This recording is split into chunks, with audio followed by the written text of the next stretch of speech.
When did you realize your sibling would rather see you dead than happy? I was always the ugly twin. Not officially, of course. My parents would never say that out loud. But when my sister Haley and I stood next to each other, people always noticed her first. Haley was born petite, blonde, and bubbly. I was born quiet, broad-shouldered, and baby-faced. When we turned 9, my parents rented out a rooftop restaurant and surprised her with a Tiffany bracelet. I wasn't allowed to attend, and for me, we had pizza at home. And since my mom forgot to buy candles, I ended up just blowing out a match. Or every school morning, my mom would make Haley avocado toast with a little heart carved into it. Mine was usually a Weight Watchers granola bar tossed toward me with a, "Hurry up." The message was clear: thinness equals value. And I didn't have it until puberty happened, because it didn't just hit me like a truck. It rebuilt me completely. By the time I was 17, I'd lost most of the baby fat, grew into my features, and started getting attention I never had before. At first, I thought it was some inside joke that the whole world was in on. I didn't even know how to respond. But suddenly, out of nowhere, a boy asked me out. He didn't laugh. No one had their cameras out. And that's when it clicked. I really did look different. So I said yes. I don't even know how Haley found out about it, but she did. So that same day, I came home to my mom telling me I had to break up with him. When I asked why, she said, "It's making Haley jealous. You have to do what's best." I narrowed my eyes at her, with no intention of ending things with him. But I did try my best to keep it on the DL, because I still wanted us to be a family, to love each other. But this wasn't enough for her. On multiple occasions, Haley stole my phone while I slept, just so she could text him asking if he wanted to spend the night with the better twin. She even tried telling him I cheated. Obviously, her BS never worked, but she never gave up. Then came our 2-month anniversary. I wore this black dress that actually made me feel really pretty, and even our mom said I looked nice. Haley was quiet for the rest of the week. Then she finally broke. I was in the middle of my morning cycle when I realized the brakes weren't working. A large truck began to pass by, and my heart stopped. I genuinely thought I was going to die. And I would have, if not for the field nearby that I managed to direct myself into. I knew immediately that Haley was the one behind this, but I wasn't angry or sad, just scared. I ran home as fast as I could, and I was met with my mom and Haley sitting in the living room. "Haley, you crazy beach, you could have unalived me." Haley just smirked, but I could see a slight shadow of worry on my mom's face. So I continued. "Mom, Haley just cut the brakes on my bike. I could have died." Tears were streaming down my face, but she just sat there, face completely stoic. "Mom, don't you care?" Then, she finally spoke. "Leah, get the F out of my home." I stood there for a full minute with my mouth slightly opened. She didn't say anything else, just called my aunt and told her I would be on the way to visit for a long time. At that point, I was too angry to keep crying. I just shoved my main outfits and charger into a plastic bag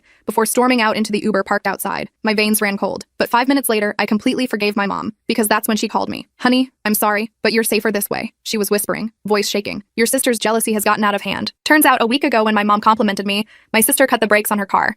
My mom was too scared to go to the police because Haley threatened that if any authority figures got involved, she would commit suicide. Suddenly, it all made sense. I could tell from her tone that she regretted the way she raised Haley too, but I didn't. You see, Haley now believed she was on top of the world, that nothing could knock her down, that I was the lesser half, and I was about to show her just how strong the power of underestimation can truly be. The rest of the full video is on my channel and linked below.